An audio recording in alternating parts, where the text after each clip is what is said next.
నేపాల్లో వరద బీభత్సం. మృతుల సంఖ్య 270కి చేరింది. మరోవైపు 288 మంది భారతీయులు గల్లంతైనట్లు కేంద్రం ప్రకటించింది.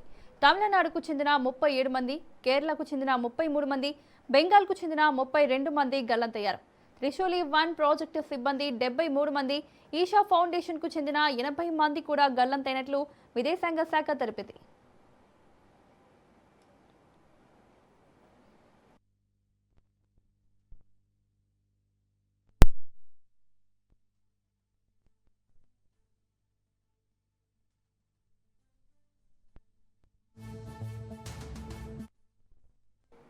ఇప్పటి వరకు 21 మంది భారతీయులను సురక్షితంగా రక్షించారు. కైలాస్ మానస సరోవర్ యాత్రకు వెళ్లిన ఈషా ఫౌండేషన్ సభ్యులతో కమ్యూనికేషన్ తెగిపోవడంతో ఆందోళన నెలకొంది. గల్లంతైన వారి ఆచూకీ కోసం చైనా, నేపాల్ అధికారులతో సంప్రదింపులు కొనసాగుతున్నాయి. 19 దేశాల రాయబార కార్యాలయాలతోనూ సమన్వయం చేస్తున్నట్లు ఈషా ఫౌండేషన్ వెల్లడించింది.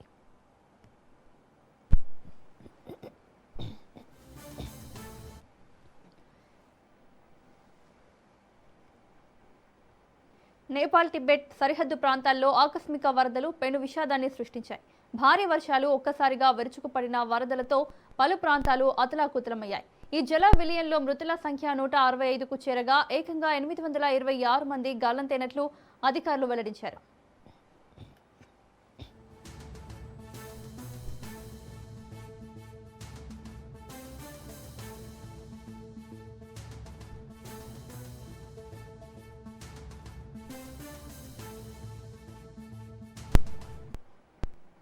గల్లంతైన వారిలో 579 మంది పర్యాటకులు ఉండటం తీవ్ర ఆందోళన కలిగిస్తోంది.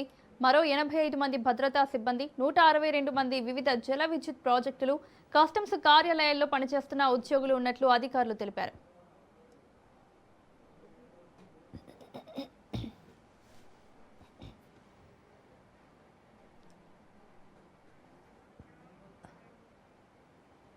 వరదల ధాటికి కమ్యూనికేషన్ వ్యవస్థలు పూర్తిగా స్తంభించిపోవడంతో గల్లంతైన వారి ఆచూకీ కనుగొనడం సహాయక బృందాలకు సవాల్గా మారింది.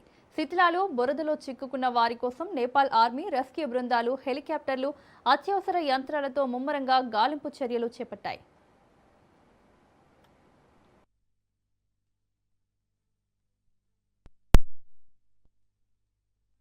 ఇప్పటికే 165 మంది ప్రాణాలు కోల్పోగా గల్లంతైన వారి సంఖ్య భారీగా ఉండడంతో మృతుల సంఖ్య మరింత పెరిగే అవకాశం ఉందని అధికారులు ఆందోళన వ్యక్తం చేస్తున్నారు. ప్రభావిత ప్రాంతాల్లో విషాద ఛాయలు అలుముకున్నాయి.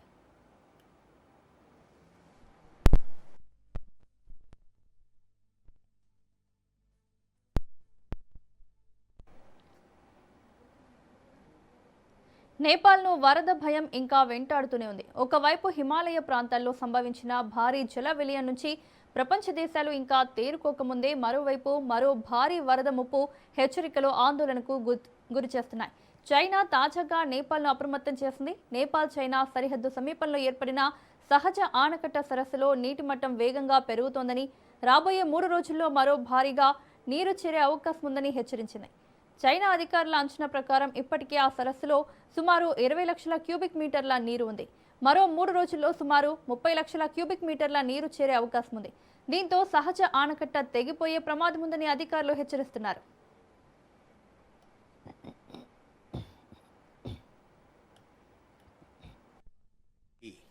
कि 21 लोग तमिलनाडु से जिनको रेस्क्यू किया गया है उनकी जानकारी हम आपको हमारे एक्स पोस्ट के माध्यम से दे रहे हैं, उनका नाम दे रहे हैं ताकि उनके परिवारजन को और उनके लोगों को तक ये बात पहुंच सके और उनमें आश्वासन आ सके।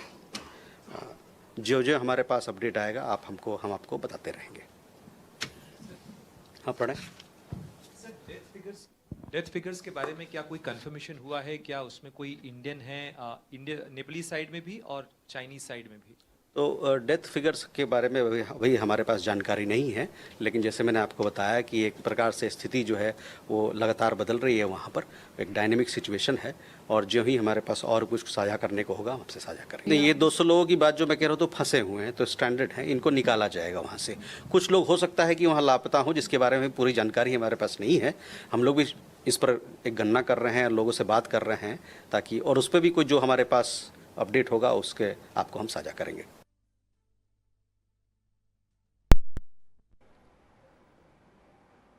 నేపాల్లో సంభవించిన జల ప్రళయంపై ఏపీ బీజేపీ అధ్యక్షుడు పీవీఎన్ మాధవ్ దిగ్భ్రాంతి వ్యక్తం చేశారు. భోటెకోసి నది వరదలతో భారీ ప్రాణ ఆస్తి నష్టం జరగడం తీవ్ర విషాదకరమన్నారు. నేపాల్లో చిక్కుకున్న ఏపీ తెలంగాణకు చెందిన యాత్రికులు పర్యాటకుల క్షేమంపై ఆరా తీశారు. వారిని సురక్షితంగా స్వస్థలాలకు తరలించేందుకు ప్రభుత్వాలు ప్రత్యేక చర్యలు చేపట్టాలని కోరారు. గల్లంతైన వారి ఆచూకీ త్వరగా లభించాలని ఆకాంక్షించిన పీవీఎన్ మాధవ్ నేపాల్ ప్రజలకు, విపత్తు బాధిత కుటుంబాలకు ఏపీ బీజేపీ అండగా ఉంటుందని భరోసా ఇచ్చారు. 13 districts and washed away almost all the houses there. This kind of a catastrophic is unseen in Himalayan glaciers. I pay homage to all the bewared families and also see that all those who are strangled in various places will be brought back to their native places. Both in Telugu states, Telangana, Andhra Pradesh, there are around 1,000 people who got stranded there in Joshiamad.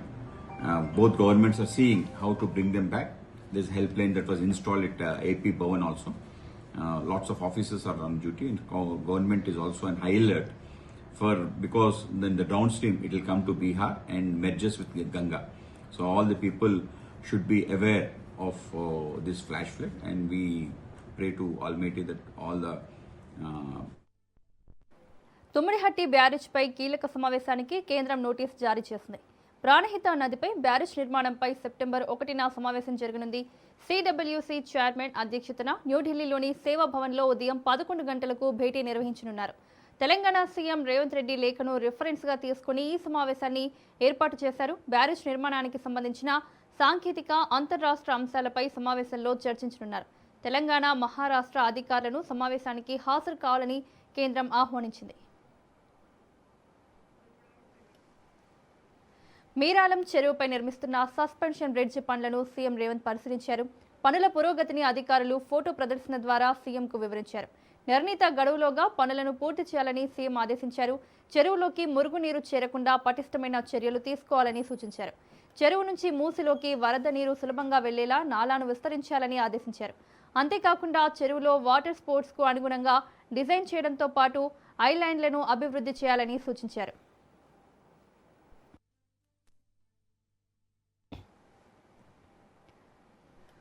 Hanamkonda collectorate వద్ద ఉద్రిక్తత చోటు చేసుకుంది. Polytechnic విద్యార్థులు టీఎన్జీఓల ఆందోళనకు మద్దతుగా వచ్చిన BRS నేత మాజీ మంత్రి హరీష్ రావును పోలీసులు అరెస్ట్ చేశారు.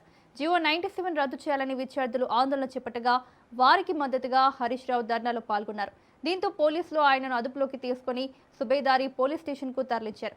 హరీష్ రావు అరెస్టుపై బీఆర్ఎస్ శ్రేణులు తీవ్ర ఆగ్రహం వ్యక్తం చేశాయి.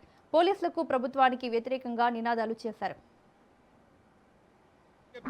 పాలిటెక్నిక్ కాలేజీకి తాళం వేస్తారా పోలీసు వాళ్ళు? పోయి అన్నం కూడా పెట్టారు. ఆ పిల్లలకు 1 గంటకు అన్నం పెట్టాలంటే హాస్టల్ బంద్ చేస్తారు, మెస్ బంద్ చేస్తారు, కాలేజీకి తాళం వేస్తారు, పిల్లలకు అన్నం పెట్టరు, పిల్లల్ని బయటకు రానియరు. ఇదా ప్రజాపాలన? ఇది ప్రజాపాలన కాదు, పోలీస్ పాలన. ఇది తుగ్లక్ పాలన, ఇది రాక్షస పాలన. ఇవాళ పిల్లల జీవితాలతో చెలగాటమాడుతున్నటువంటి పాలన. కర్కశంగా ఆ పిల్లల గొంతు బిసుకుతా ఉన్నారు. ఆ పిల్లల మీద అక్రమ కేసులు బనాయిస్తా ఉన్నారు. ఆ పిల్లల మీద భౌతిక దాడులకు పాల్పడతా ఉన్నారు. నేను అడుగుతున్నా రేవంత్ రెడ్డి, ఆ పిల్లలేమన్నా టెర్రరిస్టులా?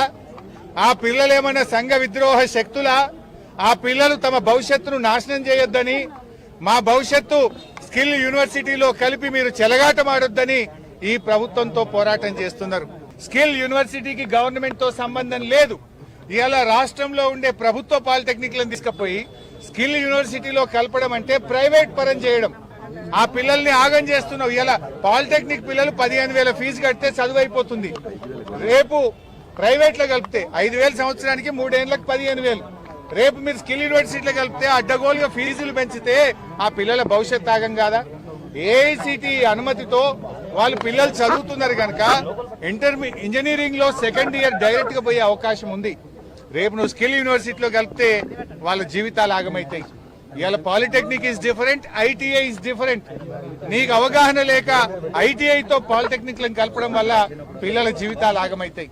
ఇవాళ ఒక వరంగల్ పాలిటెక్నిక్ లోనే 10 మంది విద్యార్థులు టీసీ తీసుకున్నారు. ఇవాళ వాళ్ళ తల్లిదండ్రులు పాలిటెక్నిక్ కాలేజీకి వచ్చి వరంగల్లో ఈ రేవంత్ రెడ్డి పుణ్యమాని మా పిల్లల జీవితాలు ఆగమవుతున్నాయి, మా పిల్లలు పాలిటెక్నిక్ చదివితే ఎదగాకుండా అయిపోతారని ఒక్క వరంగల్ పాలిటెక్నిక్ లో 10 మంది తల్లిదండ్రులు టీసీ తీసుకొని పిల్లల్ని తీసుకొని ఇంటికి పోయిన పరిస్థితి ఏర్పడ్డది.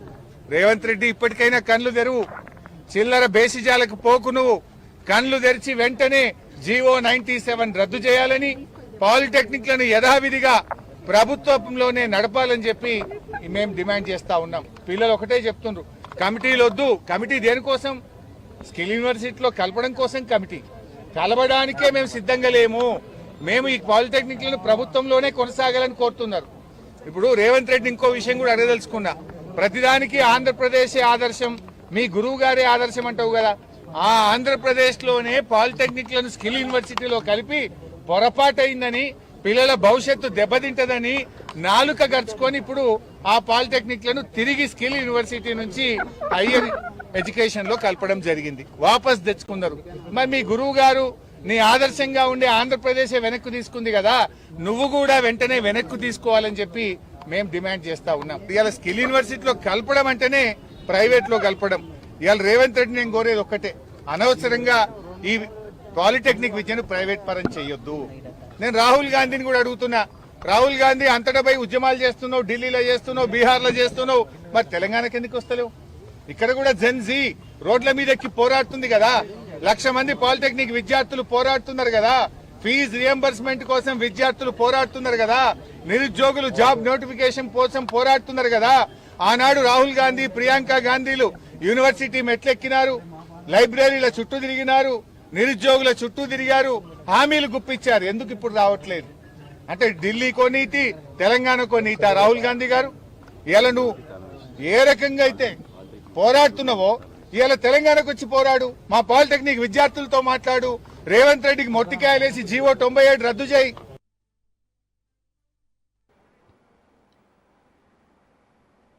పాలిటెక్నిక్ విద్యార్థులకు సంఘీభావం తెలిపేందుకు వెళ్తున్న తెలంగాణ బీజేపీ రాష్ట్ర అధ్యక్షుడు రామచంద్రరావును పోలీసులు అడ్డుకున్నారు. విద్యార్థుల సమస్యలపై వారికి మద్దతు తెలిపేందుకు బయలుదేరిన రామచంద్రరావును పోలీసులు తార్నాకలోని ఆయన నివాసంలోనే గృహ నిర్బంధం చేశారు. పోలీసుల తీరుపై బీజేపీ శ్రేణులు ఆగ్రహం వ్యక్తం చేస్తున్నాయి.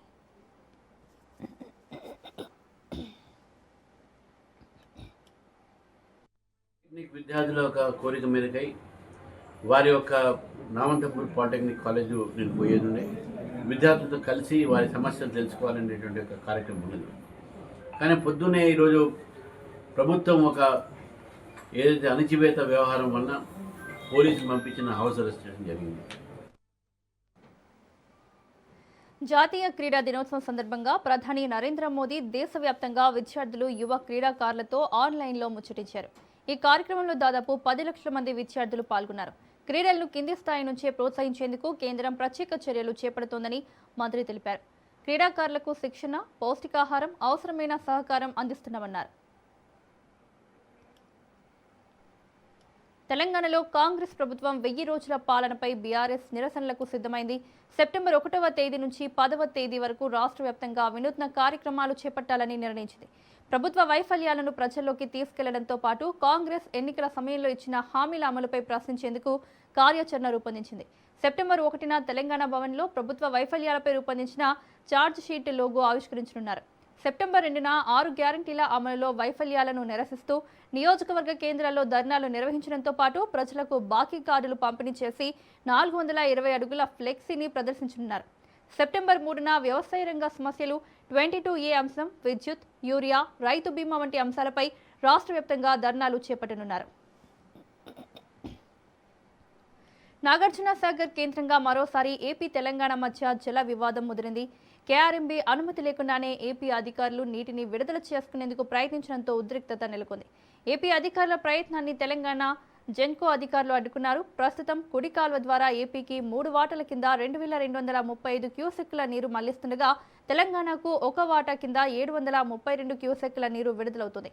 ఇరు రాష్ట్రాల మధ్య జల వివాదం నేపథ్యంలో నాగార్జున సాగర్ ప్రాజెక్టు వద్ద భారీగా సిఆర్పీఎఫ్ బలగాలను మోహరించారు.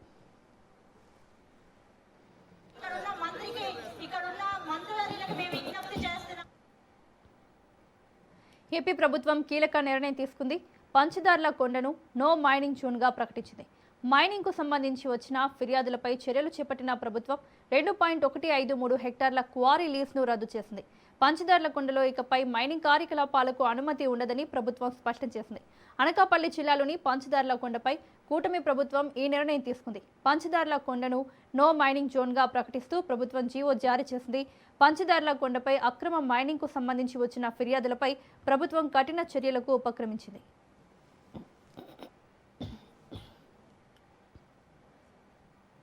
మంగళగిరి అభివృద్ధిలో మరో ముందడుగు.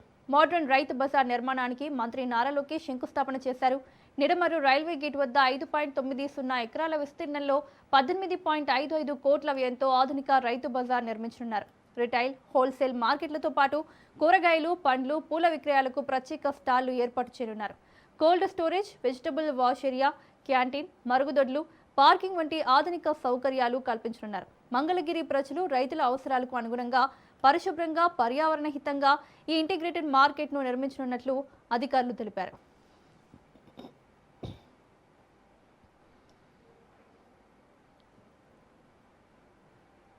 అమరావతి అభివృద్ధిపై సిఆర్డీఏ అథారిటీ కీలక నిర్ణయాలు తీసుకుంది. సెంట్రల్ లైబ్రరీ, కన్వెన్షన్ సెంటర్ ఏర్పాటుకు 596 కోట్లతో ప్రాజెక్టుకు ఆమోదం తెలిపింది. రాజధాని గ్రామాల్లో మౌలిక వసతుల కల్పనకు మరో 533 కోట్లు కేటాయించేందుకు గ్రీన్ సిగ్నల్ ఇచ్చింది.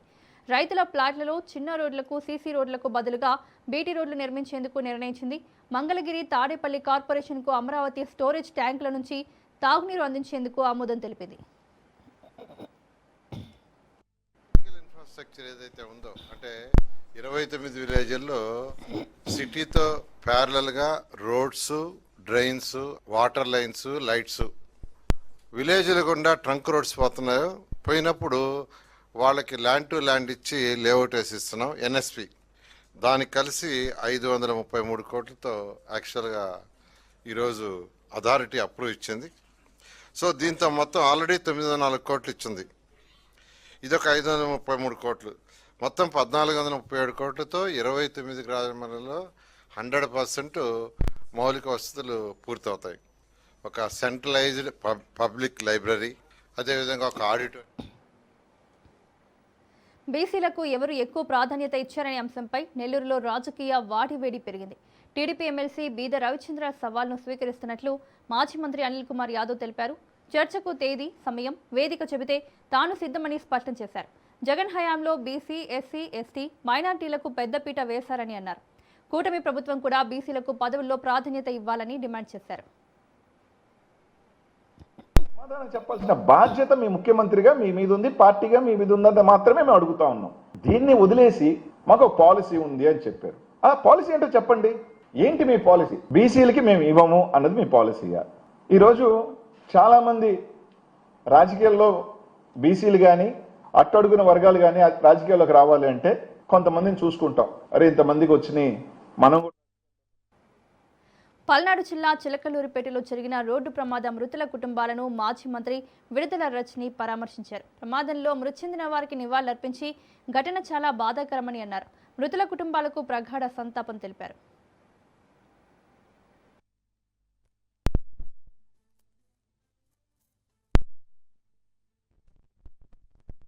ఒక ఫంక్షన్కి వెళ్ళి తిరిగి వస్తూ అది కూడా ఒక 5-10 నిమిషాల్లో ఇంటికి చేరుకుంటామనేటువంటి ఒక సమయంలో మరి ఇంత ఘోర ఘటన చోటు చేసుకోవడం అనేది చాలా చాలా బాధాకరంగా ఇంత ఘోరమైనటువంటి ఒక బాధాకరమైనటువంటి ఈ ఘటనలో ప్రాణాలు కోల్పోయినటువంటి వాళ్ళని మనం ఇప్పుడే మీరు కూడా వచ్చారు చూసాము.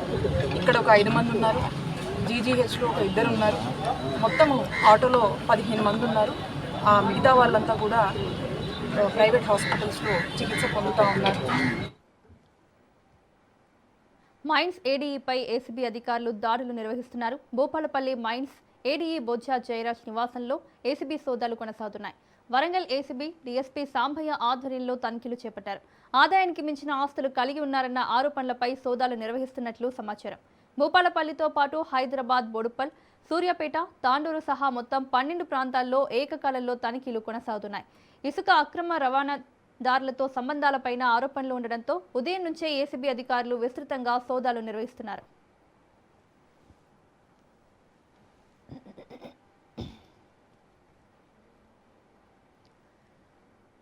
నిజామాబాద్ జిల్లాలో యూరియా కొరతతో రైతులు తీవ్ర ఇబ్బందులు పడుతున్నారు.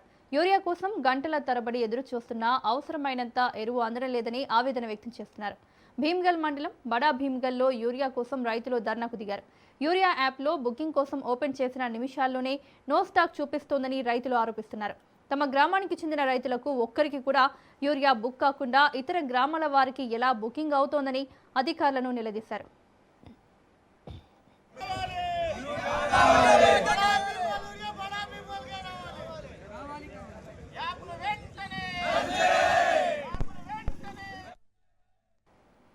దేశం అభివృద్ధి పదంలో దూసుకుపోవడానికి యువశక్తితో పాటు క్రీడాశక్తి కూడా ఎంతో అవసరమని ప్రధాని మోదీ అన్నారు. ఖేలో ఇండియా సంవాద్ కార్యక్రమంలో మోదీ వర్చువల్గా పాల్గొన్నారు. దేశవ్యాప్తంగా ఉన్న యువ అథ్లెట్స్తో సంభాషించారు. దేశ యువత క్రీడాకారులకు జాతీయ క్రీడా దినోత్సవ శుభాకాంక్షలు తెలిపారు. క్రీడలంటే కేవలం మెడల్స్ కాదని, యువతలో ఉన్న చైతన్యాన్ని మేల్కొల్పే సాధనాలని మోదీ చెప్పుకొచ్చారు. ఆటలు యువ శక్తిని వెలికితీస్తాయన్నారు. इन खेलों में भी महारत हासिल करनी ही होगी। अब जैसे सर्फिंग और स्पोर्ट्स क्लाइंबिंग, हमारे पास इतनी बड़ी कोस्टलाइन है। డీలిమిటేషన్ అంశంపై ప్రధాని మోదీకి ఏఐసీసీ అధ్యక్షుడు మల్లికార్జున ఖర్గే లేఖ రాశారు. నియోజకవర్గాల సంఖ్యను పెంచవద్దని కేంద్రాన్ని కోరారు. ప్రస్తుత లోక్సభ స్థానాలను మరో 25 ఏళ్ల పాటు కొనసాగించాలని ఖర్గే డిమాండ్ చేశారు. డీలిమిటేషన్పై అఖిలపక్ష కమిటీ ఏర్పాటు చేసి అన్ని పార్టీల అభిప్రాయాలు తీసుకోవాలని సూచించారు. 2029 లోక్సభ ఎన్నికల్లో మహిళలకు ప్రాధాన్యత ఇవ్వాలని, మహిళలకు 3వ వంతు రిజర్వేషన్ కల్పించాలని కోరారు. బలవంతంగా బిల్లు తీసుకొచ్చే ప్రయత్నం చేయొద్దని ఖర్గే స్పష్టం చేశారు.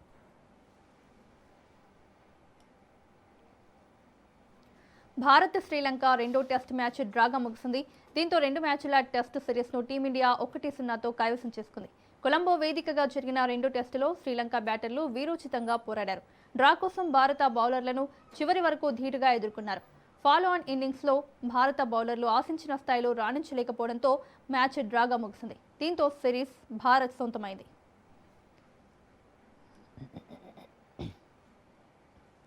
అంతర్జాతీయ పరిణామాల ప్రభావంతో దేశీయ స్టాక్ మార్కెట్లు నష్టాలు ముగిశాయి. హార్ముజ్ జలసంధిపై జరుగుతున్న చర్చల్లో పురోగతి లేకపోవడం ఇన్వెస్టర్లలో ఆందోళన పెంచింది.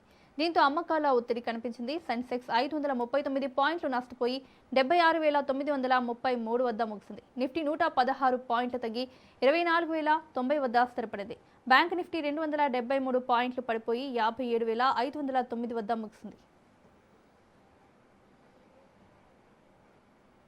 KV Bulletin updates. Keep watching Raj News.